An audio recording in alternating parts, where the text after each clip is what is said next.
नमस्कार दोस्तों, आपका स्वागत है। आज की हमारी कहानी है ईश्वर का न्याय। दोस्तों, आज की कहानी बहुत ख़ास है जो हमें यह सिखाती है कि दुनिया में कर्म का पहिया घूमता रहता है। जो माता पिता का अपमान करता है वह खुद भी एक दिन उसी अपमान का शिकार बनता है, और जो दूसरों की मदद करता है उसे भगवान भी सहारा देता है। समय का चक्र जब घूमता है तो हर किसी को उसके कर्मों का फल अवश्य देता है। तो आइए शुरू करते हैं आज की कहानी। गांव के शांत माहौल में हर सुबह सूरज की हल्की किरणों के साथ रामप्रसाद जी अपनी छड़ी के सहारे टहलने निकलते। वह एक सरल, ईमानदार और दयालु स्वभाव के इंसान थे। उनकी दिनचर्या में सुबह की सैर और लोगों से दो चार बातें करना शामिल था। रोज़ की तरह जब रामप्रसाद जी बस स्टैंड के पास पहुँचे तो उन्होंने देखा कि वही दुबला पतला लड़का एक कोने में बैठा भीख मांग रहा था। उसकी फटी पुरानी शर्ट और धूल से सने पैर उसकी हालत बयां कर रहे थे। रामप्रसाद जी ने प्यार से कहा, बेटा आज फिर से भीख मांग रहा है? राम ने हाथ फैलाते हुए कहा, क्या करूं बाबा, पेट में बड़ी भूख लगी है। रामप्रसाद जी ने जेब से 10 रुपये निकाले और उसे देते हुए कहा, ले कुछ खा लेना। लेकिन बेटा कब तक यूं ही भीख मांगता रहेगा, कुछ काम क्यों नहीं करता? राम ने उदास स्वर में कहा, काम कौन देगा बाबा, पढ़ा लिखा तो हूँ नहीं, ना कोई हुनर है मेरे पास। रामप्रसाद जी उसकी आंखों में छिपे दर्द को समझ सकते थे, लेकिन उनकी उम्र ऐसी नहीं थी कि वह खुद उसे काम दिलवा पाते। उन्होंने एक गहरी सांस ली और आगे बढ़ गए। यह सिलसिला कई दिनों तक चलता रहा। एक दिन सुबह रामप्रसाद जी अकेले नहीं थे, उनकी पत्नी सविता जी भी उनके साथ थी। जब राम ने रोज़ की तरह हाथ फैलाया तो सविता जी ठिठक गई और उन्होंने सख्त लहजे में कहा, बेटा हर दिन भीख मांगने से क्या मिलेगा? ये 10 रुपये कल फिर ख़त्म हो जाएंगे। फिर पर आंटी जी और क्या करूं? सविता जी ने थोड़ा सोचकर कहा, कोई छोटा मोटा काम क्यों नहीं करता? मेहनत करने से पेट हमेशा भरा रहेगा, किसी के सामने हाथ फैलाने की ज़रूरत नहीं पड़ेगी। राम ने नज़रें झुका ली, उसे खुद पर भी शर्म आ रही थी। सविता जी ने अपने बैग से 500 रुपये निकालते हुए कहा, ये लो, इसे संभाल कर रखो, कोई छोटा मोटा काम शुरू करो। सड़क के उस पार पानी पूरी वाला देख रहे हो? उसकी दुकान हमेशा ग्राहकों से भरी रहती है। कुछ सीखने की कोशिश करो, मेहनत करोगे तो सफलता जरूर मिलेगी। राम ने कांपते हाथों से पैसे लिए और कुछ देर उन्हें देखता रहा। उसकी आंखों में नमी थी। राम ने कृतज्ञता से कहा, धन्यवाद अम्मा, मैं वादा करता हूँ अब भीख नहीं मांगूंगा। उस दिन के बाद राम की ज़िंदगी बदलने वाली थी, लेकिन रामप्रसाद जी और सविता जी को इस बात का अंदाज़ा भी नहीं था कि यही लड़का एक दिन उनके जीवन का सबसे बड़ा सहारा बनेगा। राम के लिए सविता जी के 500 रुपये कोई मामूली रकम नहीं थी। यह उसके लिए उम्मीद, आत्मसम्मान और एक नया जीवन शुरू करने का अवसर था। वह तय कर चुका था कि अब भीख नहीं मांगेगा। लेकिन एक सवाल था, आगे क्या करे? राम को सविता जी की बात पर गौर किया। सड़क के उस पार पानी पूरी वाला देख रहे हो? उसने ध्यान से देखा। वह पानी पूरी वाला रोज़ सुबह आता, ठेला लगाता और शाम होते होते उसकी सारी पानी पूरी बिक जाती। लोग खुशी खुशी खाते, पैसे देते और वह दुकान बढ़ाकर चला जाता। राम ने ठान लिया कि वह भी यही करेगा, लेकिन उसे यह काम सीखना था। राम ने अपने दोस्त से पूछा, यार मोहन, वो पानी पूरी वाले काका से कैसे सीख सकते हैं? मोहन ने हंसते हुए कहा, अरे तो उनके पास जाकर बोल, उनके ठेले की सफाई करेगा, उनके लिए सामान उठाएगा, बदले में तुझे सिखा देंगे। राम को यह बात जच गई। अगले ही दिन वह पानीपुरी वाले शंकर काका के पास गया और झिझकते हुए बोला, काका, क्या मैं आपके ठेले पर काम कर सकता हूँ? बदले में आपसे पानी पूरी बनाना सीखना चाहता हूँ। शंकर काका ने थोड़ा चौंकते हुए कहा, अरे क्या होगा ये काम सीखकर? बहुत मेहनत लगती है। वैसे भी लोग तो तुझे भीख मांगते देखते हैं। राम ने कहा, अब भीख नहीं मांगूंगा काका, काम करूँगा।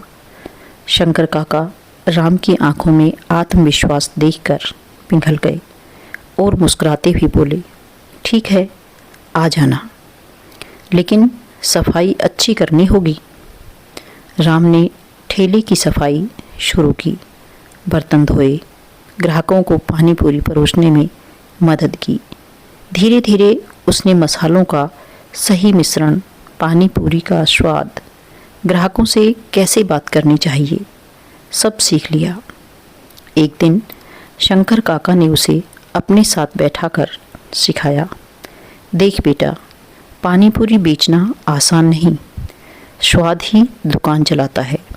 मसाले का सही बैलेंस, सफाई और ग्राहक से मीठी बात, यही सफलता की चाबी है।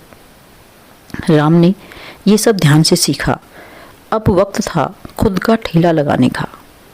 राम ने 500 रुपये से एक पुराना ठेला खरीदा। उसके पास ज़्यादा पैसे नहीं थे, तो उसने उधार पर थोड़े चने, आलू, मसाले और पूरी खरीदी। वह जानता था कि अगर उसका स्वाद अच्छा होगा तो ग्राहक जरूर आएंगे। पहले दिन उसने छोटी सी जगह पर ठेला लगाया, लेकिन लोग आते नहीं थे। उसने सोचा, पहले दिन में ही भीड़ थोड़ी लगेगी, धैर्य रखना होगा। धीरे धीरे 2-3 लोग आए। उन्होंने पानी पूरी खाई और मुस्कुराते हुए पैसे दिए। लेकिन असली मुश्किल थी पहचान बनाना। राम ने एक आइडिया निकाला। उसने हर ग्राहक से विनती की, भैया, अगर आपको पानी पूरी अच्छी लगी तो अपने दोस्तों को भी बताइएगा। एक हफ्ते में लोग बढ़ने लगे। वह साफ सफाई का ध्यान रखता, ग्राहकों से हंसकर बात करता और धीरे धीरे उसकी पानी पूरी मशहूर होने लगी। देखते देखते 6 महीने बीत गए। 6 महीने बाद उसकी बिक्री इतनी बढ़ गई कि उसने दूसरा ठेला भी लगा लिया। अब उसके पास 2 लड़के काम करने लगे थे। फिर उसने ठेले की जगह एक छोटी सी दुकान खोल ली। एक दिन एक ग्राहक ने कहा, भाई, तुमने तो कमाल कर दिया। पहले भीख मांगते थे, अब खुद के मालिक हो। राम ने मुस्कुराते हुए कहा, मेहनत का फल मीठा होता है भैया। इसके बाद तो राम ने रुकने का नाम ही नहीं लिया। उसका बिजनेस दिन प्रतिदिन बढ़ता गया। वह पूरी ईमानदारी और मेहनत से काम करता था। धीरे धीरे उसने अपनी दुकान खोल ली। अब तो उसकी दुकान इतनी फेमस हो गई कि लोग दूर दूर से वहाँ आने लगे। राम ने अपनी पानी पूरी के जायके को तो बरकरार रखा ही, और साथ में दूसरे स्नैक्स भी शुरू कर दिए। धीरे धीरे उसने होम डिलीवरी भी शुरू कर दी। अब उसकी दिन दोगुनी रात चौगुनी उन्नति होने लगी और उसने एक रेस्टोरेंट शुरू किया और शहर में अपना खुद का मकान बना लिया। अब वह वही लड़का नहीं था जो कभी भीख मांगता था। वह करोड़पति राम फूड्स का मालिक था। लेकिन उसने न तो राम प्रसाद जी की और ना ही अपने संघर्ष को कभी भुलाया। राम प्रसाद जी सरकारी दफ्तर में ईमानदारी से काम करने वाले व्यक्ति थे। उन्होंने अपनी ज़िंदगी की सारी पूंजी अपने 2 बेटों अजय और विजय की पढ़ाई और शादी में लगा दी थी। राम प्रसाद जी की सरकारी नौकरी से रिटायरमेंट का दिन आ गया। दफ्तर में उनकी विदाई समारोह हुआ, जहां उन्हें सम्मानित किया गया। हाथ में 15 लाख रुपए की ग्रेच्युटी और पेंशन के कागज़ लिए वे घर लौटे तो चेहरे पर एक संतोष भरी मुस्कान थी। राम प्रसाद जी ने खुश होकर अपनी पत्नी सविता से कहा, देखो सविता, अब हमारी ज़िंदगी आराम से कटेगी। मुझे रिटायरमेंट में अच्छी खासी रकम प्राप्त हुई है और हमने अपने बच्चों के लिए भी अपने सारे कर्तव्यों को पूरा कर दिया है। अब वे अपने पैरों पर खड़े हैं। वे अब हमारे बुढ़ापे का सहारा ही बनेंगे। सविता जी भी मुस्कुराई। हाँ, आप सही कह रहे हो। हमारे दोनों बच्चे अपने अपने बिजनेस में व्यस्त हैं, अच्छा कमा रहे हैं। अब हमें कोई चिंता नहीं रहेगी, बुढ़ापा आराम से कटेगा। लेकिन जैसे ही अजय और विजय घर आए, दोनों ने पिता के हाथ में ग्रेच्युटी का चेक देखा और उनकी नज़रों में लालच झलक उठा। अजय ने चेक देखते हुए कहा, पिताजी, इतने पैसे? अब तो आप आराम से रह सकते हैं। विजय भी हंसते भी बोला, हाँ, लेकिन सोचिए, अगर ये पैसे सही जगह इन्वेस्ट कर दिए जाएं, तो ये और बढ़ सकते हैं। राम प्रसाद जी ने उनकी बातों को सामान्य लिया, लेकिन सविता जी ने बेटों की आंखों में कुछ अजीब देखा, एक अजनबीपन, एक स्वार्थ।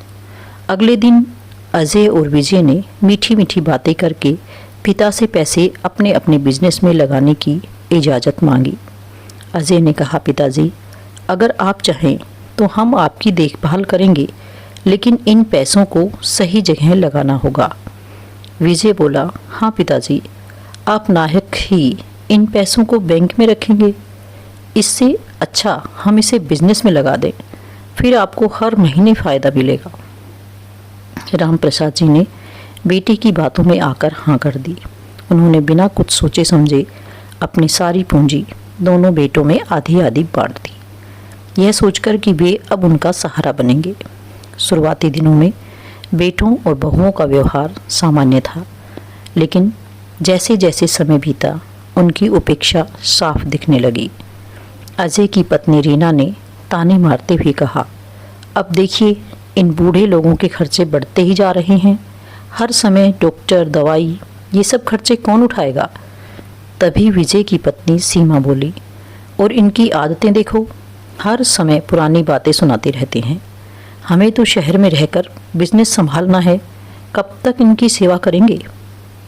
अब तो बेटे भी धीरे धीरे बदलने लगे। अब वे माता पिता से बात करने में भी कतराने लगे। एक दिन जब सविता जी ने विजय से कुछ पैसे मांगे, बेटा, घर में कुछ ज़रूरी सामान लेना है, थोड़ा खर्चा दे सकता है? विजय ने खींचते हुए, अरे माँ, हमें खुद बिजनेस में इतने पैसे लगाने पड़ते हैं और आपके खर्चे हैं कि कभी ख़त्म ही नहीं होते। राम प्रसाद जी यह सब चुपचाप देखते रहे, लेकिन अब उन्हें समझ आने लगा था कि उनके बेटे उनके प्रति कर्तव्य निभाने में कोई रुचि नहीं रखते।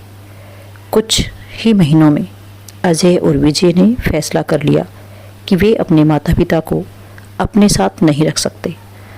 एक रात बेटों ने खुलकर कह दिया, पिताजी, अब आप दोनों गांव में ही रहिए। शहर में इतनी जगह नहीं है, वहाँ के घर कितने छोटे छोटे हैं, उनमें ठीक से सांस भी नहीं ले सकते आप। और वैसे भी गांव में आपको ज़्यादा आराम मिलेगा, यहाँ की खुली हवा में आप स्वस्थ भी रहेंगे। विजय ने कहा, हाँ, और पिताजी, हम जब भी फ्री होंगे आपसे मिलने आ जाया करेंगे। यह सुनकर सविता जी की आंखों में आंसू आ गए, लेकिन राम प्रसाद जी ने अपने दर्द को भीतर ही भीतर समेट लिया। गांव का घर पुराना और जर्जर था, लेकिन राम प्रसाद जी अपनी पत्नी के साथ उसी पुराने मकान में रहने लगे। वहाँ कोई उनकी मदद करने वाला नहीं था। इस बुढ़ापे में उन दोनों को ही एक दूसरे का ख्याल रखना पड़ता था। कहाँ तो वह सोच रहे थे कि अपने बहू बेटे और पोते पोतियों के साथ आराम से बुढ़ापा कटेगा, और कहाँ अब उसके दोनों ही बेटे उन्हें अकेला छोड़कर शहर में जाकर बस गए थे। धीरे धीरे उनके पैसे भी खत्म होने लगे। एक दिन जब रामप्रसाद जी बीमार पड़े तो उन्होंने फ़ोन करके अपने बेटों से मदद मांगी। रामप्रसाद जी ने फ़ोन पर अपने बेटे अजय से कहा, बेटा, मेरी तबीयत बहुत ख़राब है, डॉक्टर ने कहा है कि हॉस्पिटल में भर्ती करना पड़ेगा। लेकिन अजय ने बड़ी ही लापरवाही से उत्तर दिया, पिताजी, अभी बिजनेस बहुत मंदा चल रहा है, पैसे नहीं हैं, आप गांव के किसी वैद्य से दवाई ले लीजिए। विजय ने भी कहा, हाँ पिताजी, और ज़्यादा सोचिए मत, हम बाद में आएंगे मिलने। फ़ोन कट गया। सविता जी ने देखा कि राम प्रसाद जी की आंखों से आंसू बह रहे थे। शायद उन्हें पछतावा हो रहा था। सविता जी ने जैसे तैसे गांव के लोगों से उधार लेकर पति का इलाज करवाया, लेकिन बेटों से कोई मदद नहीं मिली। जब रिश्तेदारों ने अजय और विजय पर दबाव डाला तो वे मजबूरी में माता पिता को अपने पास शहर ले गए, लेकिन वहाँ भी उन्हें कोई सम्मान नहीं मिला। बड़ी बहू रीना बात बात पर उन्हें ताने सुनाती थी। अच्छी खासी पेंशन तो मिल रही थी, फिर कोई नौकर क्यों नहीं रख लिया। यहाँ आ गई दोनों मेरी छाती पर मूंग दलने। यहाँ इतनी महंगाई में अपने बच्चों के ही खर्च पूरे नहीं पड़ते, ऊपर से पूरा दिन उनकी सेवा में लगे रहो। कुछ दिन बड़े बेटे के पास रहने के बाद वे छोटे बेटे के घर चले गए। तभी छोटी बहू सीमा ने कहा, इनको तो ये मालूम था ना कि घर में दिन भर कोई भी नहीं रहता। आज इन जैसे फटीचर लोगों के कारण हमारे आसपास में तो हमारी नाक ही कट गई। आप लोगों को किसी ने देखा होगा तो क्या कहा होगा कि उनके घर में कौन भिखारी आए हैं।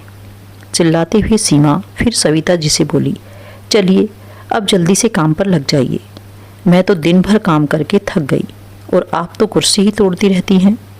बेचारी सविता जी बीमार रहती थी, ना तो कभी एक दिन भी भर पेट खाना खाया था और ना ही रात को सो पाती थी। फिर भी अपना दुखड़ा किसे बताती, इसलिए चुपचाप बिना किसी बहस के काम में लग गई। अब तो सविता जी बेटे के घर के सारे काम करती और बदले में रोज़ रोज़ अपने बहू द्वारा बेइज्जत होती रहती। एक दिन देर रात को रामप्रसाद जी पानी पीने के लिए उठे तो उन्होंने देखा कि उनके बेटे बहू के कमरे की बत्ती जल रही थी।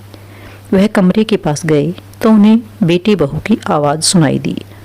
उनकी बहू अजय से कह रही थी, अजय, मैं तो कहती हूँ इन बुढ़े बुढ़िया को रास्ते से हटा देते हैं, फिर ना रहेगा बांस न बजेगी बांसुरी। तभी अजय बोला, लेकिन यार इनको कुछ भी नहीं होना चाहिए। अगर इनको कुछ हुआ तो सीधा शक की उंगली मेरी तरफ ही जाएगी। तभी सीमा बोली, अरे मेरे भोले पति देव, मैंने उसका भी इंतजाम कर रखा है, तुम चिंता मत करो, तुम्हारे ऊपर कोई बात नहीं आएगी। किसी दिन अच्छा अवसर देखकर इन्हें ऐसी मौत देंगे कि कानून को खबर तो दूर, इसके दूसरे कान को पता नहीं चलेगा। बहू की ऐसी बातें सुनकर राम प्रसाद जी की आंखों से आंसू बहने लगे और वो वापस अपने कमरे में चले गए। वे समझ गए कि अजय उन्हें किसी मजबूरी में रख रहा है, वरना वह तो उन्हें अपने पास एक सेकंड भी ना रखता। अपनी बेइज्जती कराने और मरने से तो अच्छा है कि हम रातों रात कहीं चले जाएं। राम प्रसाद जी और सविता जी इस अपमान को और सहन नहीं कर सके। रात को जब बहू बेटे सो रहे थे, दोनों बुजुर्ग धीरे धीरे घर से निकल गए। सविता जी ने धीमे स्वर में कहा, राम प्रसाद जी, कहाँ जाएंगे हम? राम प्रसाद जी गहरी सांस लेते हुए बोले, कहीं भी जाएंगे जहाँ इज्जत मिले, जहाँ इंसानियत हो, लेकिन यहाँ नहीं। रात के अंधेरे में सुनसान सड़क पर चल रहे ये दोनों बुजुर्ग इंसान नहीं बल्कि समाज की उस कड़वी सच्चाई का प्रतिबिंब थे, जहाँ स्वार्थ अपनों को ही पराया बना देता है। लेकिन नियति ने उनके लिए कुछ और ही तय कर रखा था। अंधेरी रात थी। राम प्रसाद जी और सविता जी सड़क पर पैदल चल रहे थे।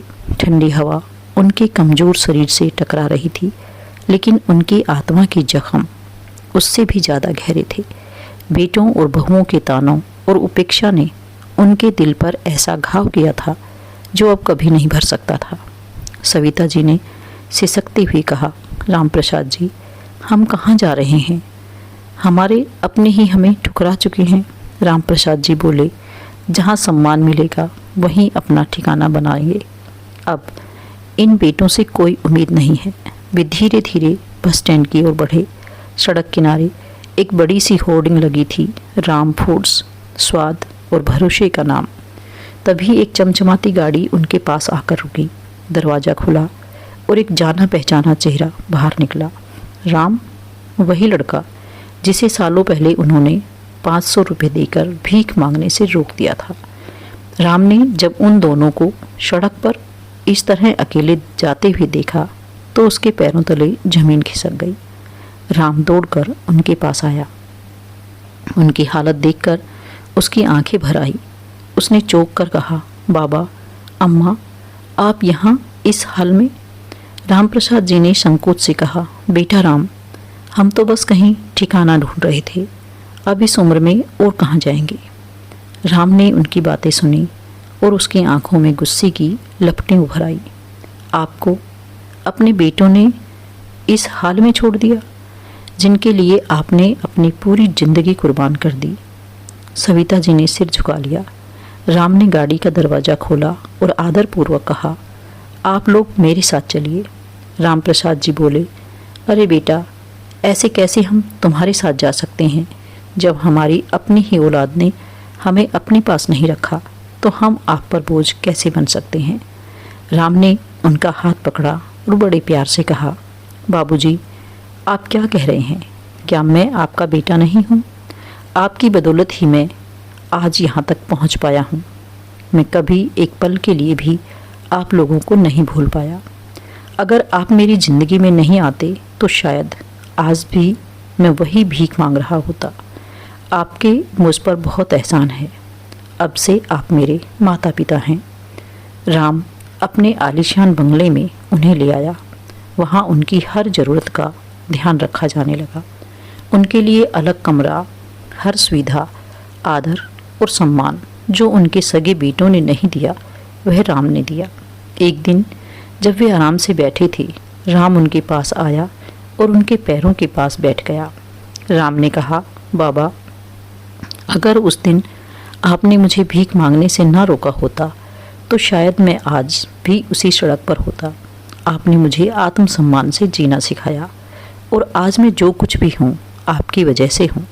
और फिर राम ने रामप्रसाद जी और सविता जी को अपनी पूरी कहानी सुनाई कि किस तरह से उन्होंने 500 रुपये से अपने पानी पूरी के ठेले की शुरुआत करके अपने बिजनेस को ईमानदारी और दिन रात की मेहनत से यहाँ तक पहुँचाया और आज राम फूड्स के नाम से उनका बिजनेस पूरे शहर में प्रसिद्ध हो चुका है। रामप्रसाद जी और सविता जी की आंखों से आंसू गिरने लगे, लेकिन ये आंसू दर्द के नहीं बल्कि संतोष और स्नेह के थे। वहीं दूसरी ओर अजय का बिजनेस डूब चुका था। बाजार में मंदी आई, गलत निवेश किए और धीरे धीरे कर्ज में डूब गया। एक दिन बैंक ने उनका घर तक नीलाम कर दिया। अजय ने हाथ सिर पर रखते हुए कहा, अब कहाँ जाएंगे? हमने अपने माता पिता को ठुकरा दिया। शायद ये उसी का फल है। अब उसी शहर की गलियों में भटक रहा था जहाँ कभी वे ऐशो आराम की ज़िंदगी जीता था। आज उसके पास पैसे नहीं थे, रिश्तेदारों ने मुंह फेर लिया था और अब उसे समझ आ रहा था कि उसने अपने माता पिता के साथ कितना गलत किया था। वहीं दूसरी ओर विजय का भी पूरा पैसा, पूरा बिजनेस डूब चुका था। इतने बड़े नुकसान को वह झेल नहीं पाया और शराब पीने लगा। धीरे धीरे शराब की लत से वह अपने बीवी बच्चों से भी दूर होता चला गया। उसकी बीवी उसे छोड़कर मायके में रहने लगी और वह दर दर की ठोकरें खाने पर मजबूर हो गया। शायद उसके कर्मों का यही फल था कि आज उसकी ऐसी हालत हो गई थी। एक दिन भूखे प्यासे वे एक बड़ी बिल्डिंग के सामने पहुंचे। बोर्ड पर लिखा था राम फूड्स मुख्य कार्यालय। वे अंदर गए और रिसेप्शनिस्ट से बोले, हमें आपके मालिक से मिलना है, राम जी से। थोड़ी देर बाद राम बाहर आया। उसने अपने पूर्वजनों को तरह देखे गए इन दोनों लोगों को पहचान लिया। चेहरे पर कोई क्रोध नहीं था, बस एक शांत मुस्कान थी। राम ने संयमित स्वर में कहा, कैसे आना हुआ? अजय और विजय ने शर्म से सिर झुका लिया। विजय ने गिड़गिड़ाते हुए कहा, राम, हमने अपने माता पिता के साथ बहुत गलत किया। अब हमें हमारी गलती का एहसास हो गया है। हम कर्ज में डूब चुके हैं, कोई हमारा साथ नहीं दे रहा। क्या तुम हमारी कुछ मदद कर सकते हो? राम ने एक पल सोचा, फिर हल्के से मुस्कुराया और बोला, मदद? मैं कर सकता हूँ, लेकिन सवाल है क्या तुम इसके हकदार हो? दोनों भाई चुप हो गए। उन्हें जवाब नहीं सूझा। राम ने गार्ड को इशारा किया और कहा, इन्हें बाहर छोड़ दो। ये वही लोग हैं जिन्होंने अपने माता पिता को ठुकरा दिया था। अब इन्हें भी पता चले कि जब अपने ही मुंह मोड़ लें तो जिंदगी कितनी मुश्किल हो जाती है। अजय और विजय की आंखों से आंसू बहने लगे, लेकिन अब बहुत देर हो चुकी थी। राम प्रसाद जी और सविता जी ने अपनी आंखों के सामने इंसाफ होते देखा। उनके चेहरे पर संतोष था। राम प्रसाद जी बोले, जो जैसा करता है वैसा ही पाता है। वक्त सबसे बड़ा न्यायाधीश होता है। राम ने उनकी ओर देखा और सम्मानपूर्वक उनके चरणों में बैठ गया। राम ने कहा, अब बस आप दोनों आराम से रहिए। आपकी जगह यहाँ है, मेरे दिल में, मेरे घर में। इस कहानी ने सिखाया कि दुनिया में कर्म का पहिया घूमता रहता है। जो माता पिता का अपमान करता है वह खुद भी एक दिन उसी अपमान का शिकार बनता है, और जो दूसरों की मदद करता है उसे भगवान भी सहारा देता है। समय का चक्र जब घूमता है तो हर किसी को उसके कर्मों का फल अवश्य देता है। राम प्रसाद जी और सविता जी के बेटों अजय और विजय ने जब अपने माता पिता को ठुकराया तो उन्हें लगा था कि वे जीवन भर ऐशो आराम से रहेंगे, लेकिन विधि का विधान कुछ और ही था। माता पिता की बद्दुआओं और उनके साथ किए अन्याय ने धीरे धीरे उनकी जिंदगी में अंधेरा फैला दिया। वे जिन पैसों को अपना सहारा समझ रहे थे वे गलत फैसलों और स्वार्थ की आग में जलकर राख हो गए। उनका बिजनेस डूब गया, रिश्तेदारों ने मुंह फेर लिया और वे दर दर की ठोकरें खाने को मजबूर हो गए। दूसरी ओर राम, जो कभी सड़कों पर भीख मांगता था, अपने कठिन परिश्रम और अच्छे संस्कारों की वजह से सफलता की ऊंचाइयों तक पहुंच गया। उसने अपने कर्मों से दिखा दिया कि असली पूंजी आत्मसम्मान, मेहनत और दूसरों की मदद करने की भावना होती है। अंततः वही राम जिसे एक समय राम प्रसाद जी ने राह दिखाई थी, उनका असली बेटा साबित हुआ और उनका सहारा बना। यह न्याय ही था कि जिन बेटों ने अपने माता पिता का साथ छोड़ा वे खुद अकेले रह गए, और जो अनाथ था उसने उन्हें माता पिता की ममता और सम्मान दिया। इस कहानी से हमें यह महत्वपूर्ण शिक्षा मिलती है कि जीवन में धन दौलत से ज़्यादा महत्वपूर्ण प्रेम, सम्मान और कर्तव्य होते हैं। माता पिता के त्याग और बलिदान को कभी भी हल्के में नहीं लेना चाहिए, क्योंकि उनके आशीर्वाद से ही संतान का जीवन संवरता है। जो संतान अपने माता पिता की उपेक्षा करती है और स्वार्थ में अंधी होकर उन्हें अकेला छोड़ देती है, वह कभी सुखी नहीं रह सकती। अजय और विजय ने यही गलती की और अंततः उन्हें इसका दंड भी मिला। दूसरी ओर राम की कहानी हमें सिखाती है कि कठिन परिस्थितियों में भी आत्मसम्मान बनाए रखना और मेहनत से आगे बढ़ना ही सच्ची सफलता की कुंजी है। उसने केवल 500 रुपये की मदद से खुद को बदला और अपने ईमानदारी और लगन से एक करोड़पति व्यवसायी बना। इस कहानी से यह भी समझ में आता है कि खून का रिश्ता ही सब कुछ नहीं होता, बल्कि सच्चा रिश्ता वह होता है जो आदर और प्रेम पर आधारित होता है। जो इंसान दूसरों की मदद करता है वह खुद भी सफल होता है और समाज में सम्मान पाता है। अतः जीवन में कर्म ही सबसे बड़ा न्यायाधीश होता है। अच्छे कर्मों का फल अच्छा और बुरे कर्मों का फल बुरा ही मिलता है। तो दोस्तों, यह थी हमारी आज की कहानी। आपको कैसी लगी कमेंट करके ज़रूर बताएं, और यदि आप मेरे चैनल पर नए हैं तो इसे सब्सक्राइब भी ज़रूर कर लें। धन्यवाद।